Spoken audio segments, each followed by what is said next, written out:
Assalamualaikum warahmatullahi wabarakatuh. Hayu urang sasarengan ngawitan pelajaran dinten ieu kalayan maoskeun basmalah. Bismillahirrahmanirrahim. Urang ayeuna dina pelajaran basa Sunda kana pangajaran kaopat nyaeta novel. Ayeuna urang kana harti novel heula. Novel nyaeta karya sastra wangun prosa atawa lancaran barijeng eusina para ranjang. Tah, naon ari wangun prosa atawa lancaran teh? Wangun prosa atawa lancaran kaasup kana ditulisna dina wangun paragraf atawa alinea. Eta nu disebut prosa atawa lancaran. Kunaon novel disebutna paranjang? Sabab novel mah dijieuna bisa sabuku. Dina sabuku eta bisa 100 halaman nepi ka 500 halaman. Beda deui jeung carpon mah paling loba oge nepi ka belasan halaman. Tah, novel jeung carpon aya nu saruana. Novel jeung carpon eta mangrupa karya fiksi pangarangna atawa ngeun hayalan pangarangna. Salajengna urang kana sajarah novel dina kasusastraan Sunda. Novel munggaran anu aya dina sastra Sunda judulna Baruang Kanu Ngarora karya Daeng Kanduruan Ardiwinata anu medal atawa anu kaluar dina tahun 1814. Lamun dibandingkeun sareng kasusastraan Indonesia, novel anu munggaran medal judulna Azab dan Sengsara karya Merari Siregar eta medal dina tahun 1820. Hartina sastra Sunda leuwih ti heula boga novel dibanding sastra Indonesia. Salajengna ayeuna unsur-unsur novel. Unsur novel nu kahiji nyaeta tema. Dina novel pasti aya temana. Unggal carita novel pasti aya tema. Kadua nyaeta palaku. Palaku dina novel dibagi tilu. Aya palaku utama, aya palaku panambah, aya palaku pangbantu atawa disebut figuran teh. Salajengna anu katilu nyaeta plot atawa alur carita. Alur carita dina novel bisa maju, bisa mundur. Alur carita anu maju biasana nyaritakeun kaayeunakeun zaman ayeuna. Alur carita anu mundur nyaeta zaman baheula si palaku eta disebut alur mundur. Kaopat nyaeta latar atawa setting. Latar jeung setting kabagi dua. Aya tempat, aya waktu. Di mana kajadianna eta novel, dina carita novel iraha kajadianna eta nu disebut setting, latar, waktu jeung tempat. Anu panungtung nyaeta amanat.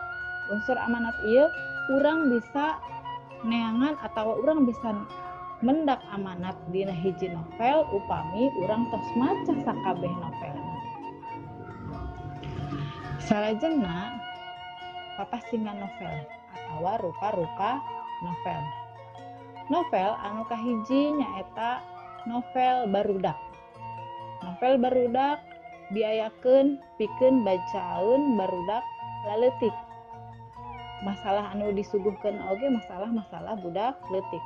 Palaku utamana oge barudak. Jeung deui eusi caritana masalahna dibereskeun eta mangrupa masalah pikeun barudak laleutik. Contona novel budak leutik teh nyaeta judulna Si Passer karya Tatang Sumarsono. Anu kadua nyaeta novel rumaja.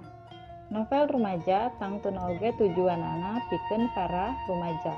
Palaku utamana anu dicaritakeun nyaeta yuswa-yuswa atawa usia kanggo rumaja.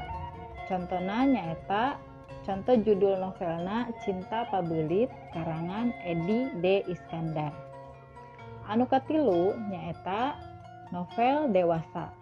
Novel dewasa tangtuna nyaritakeun masalah-masalah anu geus darewasa. Eusi-eusi caritana oge leuwih berat.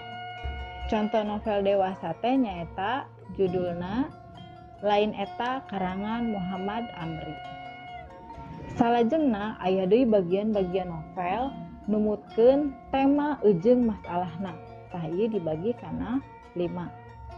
Anu kahiji nyaeta novel silih asih.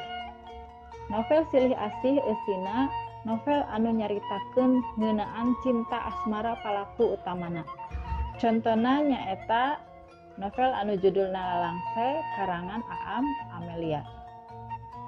Anu kadua nyaeta novel Kulawarga. Novel Kulawarga eusina nyaritakeun ngeunaan masalah-masalah nu aya di kulawarga palaku utamana. Contohna nyaeta novel nu judulna Puputon karangan Aam Amelia. Anu katilu nyaeta novel sosial. Eusina nyaritakeun masalah sosial di hiji tempat, hiji kaayaan, bisa ngeunaan kateuadilan, bisa ngeunaan gejolak sosial dina hiji tempat atawa dina hiji mangsa.